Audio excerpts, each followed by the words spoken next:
Halo, selamat siang Sobat Investor. Senang sekali bertemu lagi kembali dengan saya, Nadine Hedra, di program Break Time IDX Channel. Udah lama banget ya, kayaknya kita nih nggak berbincang-bincang banget nih, bareng nih Sobat Investor. Nah, hari ini tuh hari Senin, tanggal 7 Agustus 2023 ya, pukul 12 lewat 30 menit. Sobat investor, hari ini bagaimana kabarnya dan bagaimana nih kabar portofolionya? Nanti kita akan cross check bagaimana portofolionya sobat investor ya. Nah, sebelum itu kita cek dulu penutupan indeks harga saham gabungan pada sesi pertama tadi. Dan ternyata ditutup menguat tipis atau bertambah sekitar 0,53%, sekitar 36,128, dan sekarang berada di posisi 6.888,970.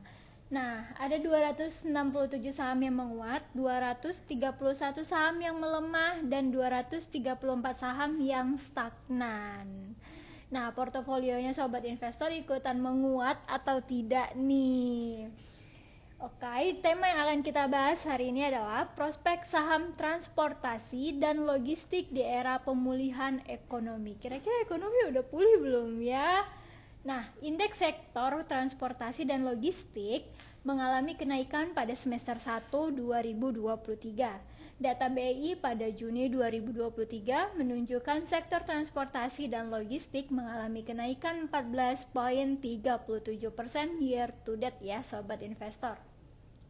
Setidaknya 3 saham menopang kinerja indeks tersebut nih selama 6 bulan pertama di tahun 2023. Nah, emiten-emiten tersebut yaitu ada PT Adisarana Armada atau ASA kode emitennya yang melonjak 62,52% di semester 1 di tahun 2023 ya sobat investor. Ada juga kode emiten TMAS yang naik 46,1%, dan ada BIRT yang naik 52,4%. Nah, kinerja cemerlang tentunya tak lepas ya dari momentum pemulihan ekonomi nih sobat investor. Lantas gimana sih prospek di sisa akhir tahun 2023? Nggak terasa ya, 2023 ini udah 4 bulan lagi akan segera berakhir nih sobat investor. Oh iya, langsung aja kita undang narasumber kita, Mas Abdul Aziz Setio Wibowo, Research Analyst Kiwom Sekuritas. Nah, untuk sobat investor yang ingin bertanya langsung ketik di kolom komentar ya. Dan by the way, hari ini makeup aku tuh flawless banget ya. Dari tadi banyak banget yang komentar bahwa cakep banget nih hari ini makeupnya. Ya iya, hari ini tuh aku disponsori oleh Wardah makeup dan hairdo-nya juga nih sobat investor. Selain terlihat natural, alkohol free juga. Jadi untuk sobat investor yang ingin nyobain makeup Wardah langsung aja cus ya sobat investor.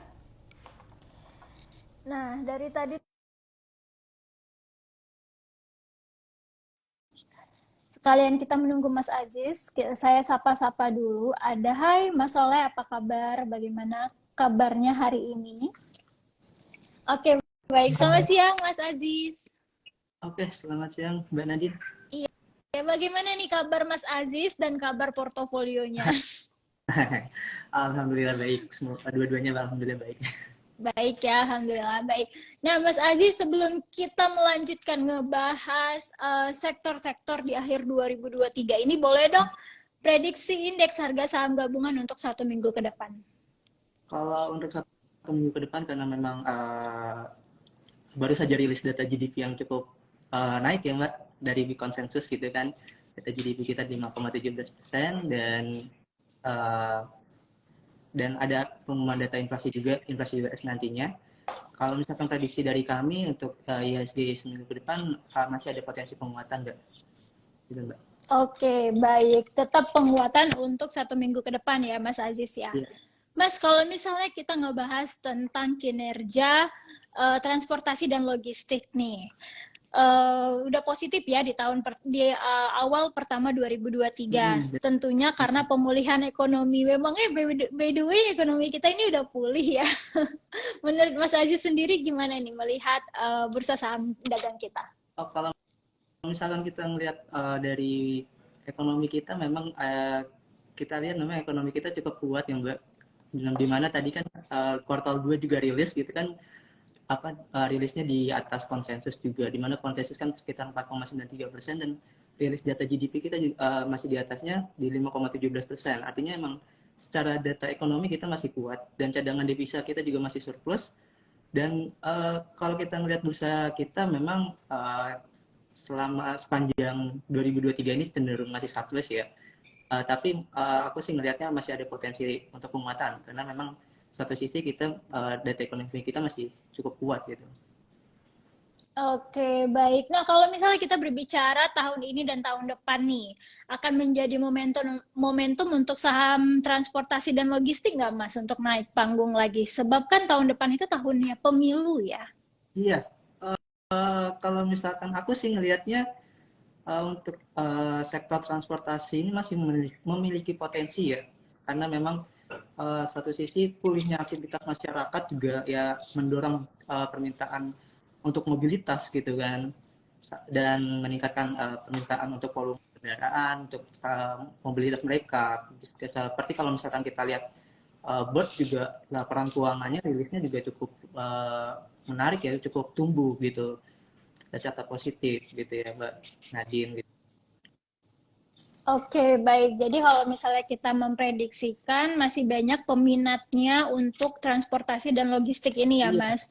Jadi kalau otomatis bisa tetap naik panggung untuk logistik dan transportasi ini ya. iya, kalau aku melihatnya gitu masih masih ada potensi untuk melanjutkan penguatannya kalau misalnya untuk sektor indeks transportasi. Tapi memang kita bisa lihat juga kayak misalnya faktor-faktor yang lain. Memang kan kalau misalkan dilihat di indeks transportasi sendiri kita lihat tuh sektor emiten-emiten pelayaran memang agak cenderung masih turun gitu ya Mbak. Karena memang kan satu sisi kinerja mereka juga agak melandai nih di 2023 ini gitu. Oke, baik. Jadi kalau misalnya nih sobat investor mau membeli saham-saham di sektor logistik ataupun di sektor transportasi untuk saat ini, kira-kira udah telat atau enggak nih Mas Aziz? Kalau aku sih sendiri ngelihatnya kalau misalkan untuk sektor transportasi, jika emang teman-teman ingin mengoleksi gitu ya, masih ada potensi untuk kenaikan, masih masih bisa layak dikoleksi, tapi memang perlu ada beberapa perhatian juga gitu ya. Kita harus memilih perusahaan yang memang secara kinerja keuangannya masih tumbuh gitu loh. Dan secara valuasi memang cukup murah gitu. Oke, baik. Jadi kalau misalnya secara valuasi masih cukup murah dan nggak masalah ya kalau sobat investor mau membeli sektor-sektor tersebut untuk saat ini ya Mas Aziz ya. Iya, benar benar benar benar Din. Nah, kalau misalnya kita berbicara peluang akhir tahun nih, kira-kira sektor apa aja yang bisa kita pantau nih Mas Aziz? Karena kan seperti tahun lalu nih, sektor batu bara itu di akhir tahun manggung banget ya. Nah, kalau akhir tahun ini bagaimana? Maaf Mbak Nanin, suaranya agak keputus. Gimana Mbak? Ya, kalau misalnya akhir tahun ini, sektor apa aja nih yang bisa kita jadi perhatiin? Karena kan kalau akhir tahun lalu tuh sektor batu bara ya Mas Aziz ya. Nah, kalau akhir tahun ini bagaimana? Kalau misalkan aku ngelihatnya akhir tahun ini tuh sebenarnya sektor transportasi masih masih cukup menarik ya Mbak. Kalau memang kita lihat kan secara bobot itu Bird dan ASA juga merupakan salah satu bobot besar juga terhadap sektor transportasi ya Mbak. Dan uh, di satu sisi memang ya mobilitas masyarakat sudah mulai pulih gitu kan, udah normal gitu, aktivitas masyarakat juga udah normal ya, kinerja keuangan mereka juga masih akan positif lah di tahun 2023 ini. Tapi selain itu juga ada sektor-sektor sektor konsumsi di mana kan di semester 2 ini memang ada momentum yang cukup menarik ya Mbak, seperti tahun politik ya kan, dimulainya di semester 2 ini gitu. Dan memang sektor-sektor konsumsi ini masih cukup undervalue kalau misalkan kita lihat cara valuasinya gitu. Oke, baik. Nah, kalau misalnya kita mau beli saham transportasi, kira-kira saham transportasi apa yang masih layak dikoleksi nih, Mas Aziz? Kalau aku sendiri aku ngelihatnya untuk yang menarik di koleksi itu ada ya Bird ya Mbak. Kalau Bird kalau kita lihat saham Bird, emiten Bird itu kinerja laporan keuangannya memang masih tumbuh gitu. Terus secara valuasi juga kalau kita lihat secara valuasi PBV-nya juga masih cukup murah dibandingkan emiten-emiten indeks transportasi di satu sektornya ya gitu ya Mbak. Gitu. Dan saham ASA juga menarik sebenarnya untuk dicermati karena memang biasanya di semester 2 ini kan kita ketahui bahwa ada momentum ya bisa seperti hari belanja online nasional ya Mbak. Nah itu biasanya kan orang kan di hari-hari belanja itu kan banyak promo dan pastinya akan membeli shopping di online gitu dan ini akan bisa meningkatkan ada potensi peningkatan dari segmen dari jasa angkut ekspresnya gitu. Oke, baik. Kalau misalnya kita ngebahas saham board yang masih layak untuk dikoleksi nih Mas Aziz, kira-kira dimasuk berapa nih yang pantas untuk kita beli ini, di angka berapa? Di harga berapa sahamnya? Kalau misalkan kalau misalkan saat ini ya Mbak, secara teknikal sebenarnya saham Bird sendiri udah bisa menarik untuk dicermati ya Mbak, kita lakukan pemantauan. Uh, Dia bakalan bisa melanjut menguat jika dia nembus dari resisten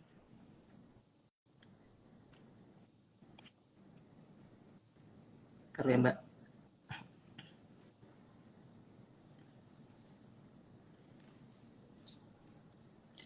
Dari resisten terdekatnya itu di dua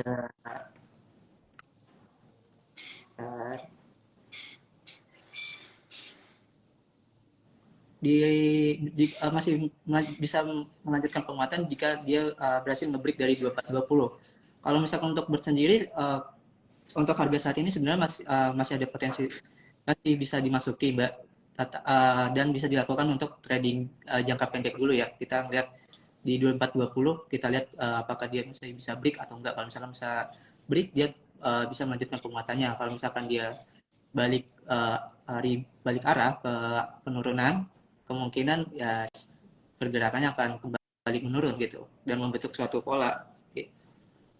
Oke, baik.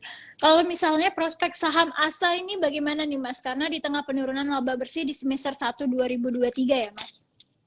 Iya, kalau misalkan dari ASA sendiri tadi sebenarnya masih menarik untuk dicermati. Memang kalau misalkan kita bicara di semester 1 dari penjualannya, dari laba bersihnya, memang mengalami penurunan. Tapi aku sih ngelihatnya kalau di semester 2 ini kemungkinan ada perbaikan kinerja lah. Di ASA di satu sisi memang tadi ada momentum politik dan ada momentum hari belanja online nasional yang memang ya biasanya di situ akan ada banyak apa ya namanya transaksi juga di online shopping gitu ya. Oke, baik. Kalau misalnya prospek dari saham laju ini bagaimana nih Mas Aziz?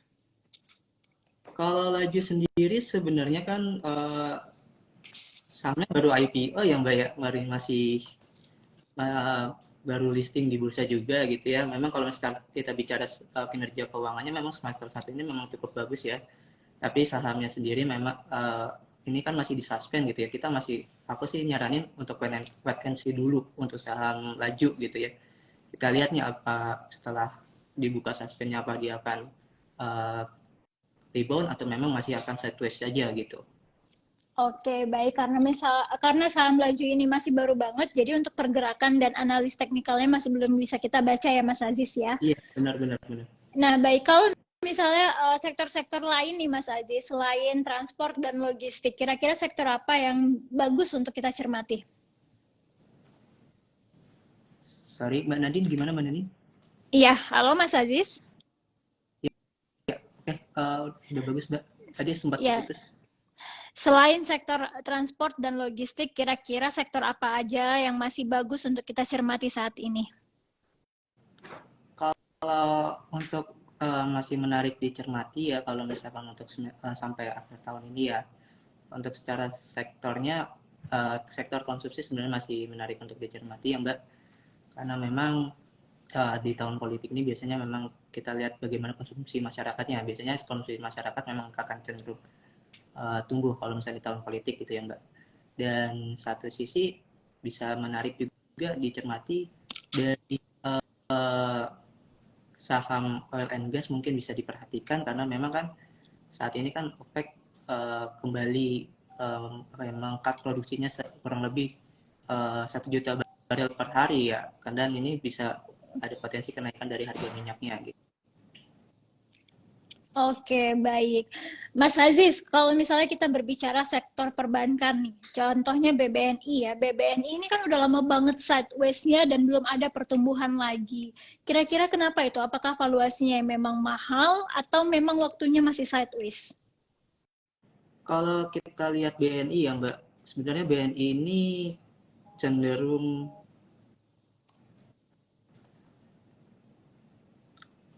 status karena memang adanya laporan kinerja keuangannya yang kurang di bawah ekspektasi pelaku pasar ya Mbak, kalau misalkan kita bicara BBI gitu ya.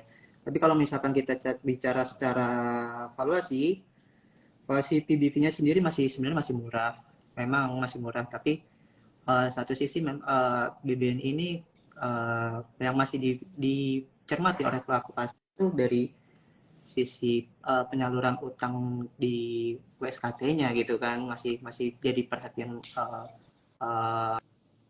pelaku pasar gitu. Oke, baik. Sobat investor yang ingin bertanya boleh langsung ketik di kolom komentar ya, sobat investor. Kalau misalnya sektor properti bagaimana nih, Mas? Ada yang bertanya dari @Michelle Angelo. Kalau sektor properti sendiri, memang kalau misalkan kita bicara secara valuasi memang murah ya Mbak. Dan kalau kita lihat properti memang secara jangka pendeknya ini memang ada recovery gitu kan, ada recovery dari saham properti. Tapi kalau untuk di koleksi, aku sih lebih menyarankan kita wait and see dulu bagaimana recovery-nya dari saham properti ini. Dan kalau misalnya memang udah mulai ada inflow dari investor, kita udah mulai rebound dari secara teknikalnya, bisa dilakukan koleksi gitu Mbak. Oke, baik. Mas, ada pertanyaan selanjutnya dari @Raja. Kalau Sido bagaimana? Karena kan Sido ini udah lama banget sideways dan kemarin sempat menuju all time high-nya dan belum rebound kembali nih ke all time high-nya. Saham BBNI ya? Sido. Oh, Saham Sido. Sorry.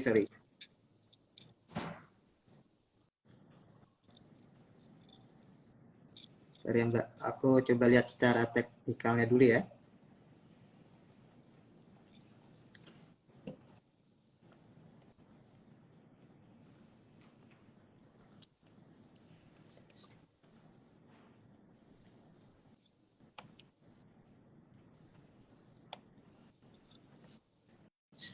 Secara teknikal sebenarnya memang dia masih tren turun ya Mbak. Dan memang dia sempat menyentuh all time high-nya. Tapi kita lihat coba secara kinerja keuangannya untuk Sido.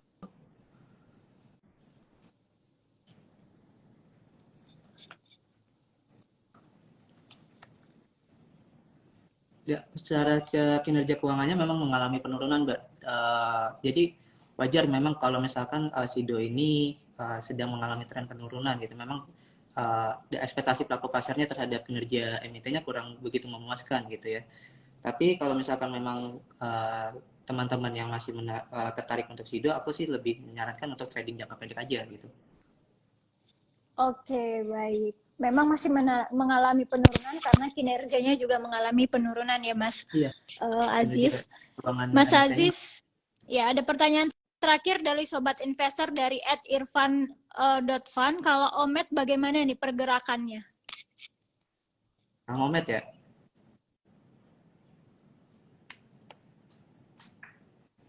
Kalau Omet sendiri kan memang saham baru listing ya Mbak. Emang cenderung biasanya saham-saham yang baru listing atau saham baru IPO itu emang masih berfluktuasinya cukup tinggi gitu, masih kurang liquid lah. Iya. Dan kalau misalkan untuk kedepannya, aku sih lebih nyaranin untuk wait and see dulu dah gitu untuk saham Omet. Karena memang belum ada tanda-tanda dari saham Omet ini akan rebound gitu. Dan perlu perhatikan juga bagaimana kinerja keuangannya juga gitu Mbak. Oke, baik. Mas Aziz, terima kasih banyak untuk waktunya siang hari ini. Selamat melanjutkan aktivitas kembali. Sampai jumpa di sesi break time selanjutnya. Selamat siang. Iya, selamat siang juga Mbak Nadine.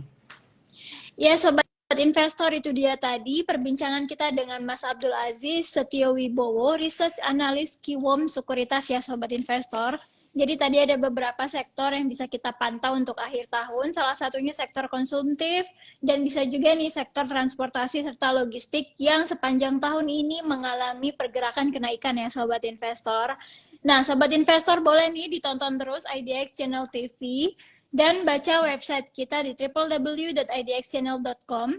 Follow sosial media kita di Instagram dan Twitter di @idx_channel, serta YouTube di @idx_, TikTok IDX Channel, dan Facebook di @idxchannel.com. Terima kasih ya Sobat Investor. Saya Nadine Hedra, pamit undur diri. Selamat siang.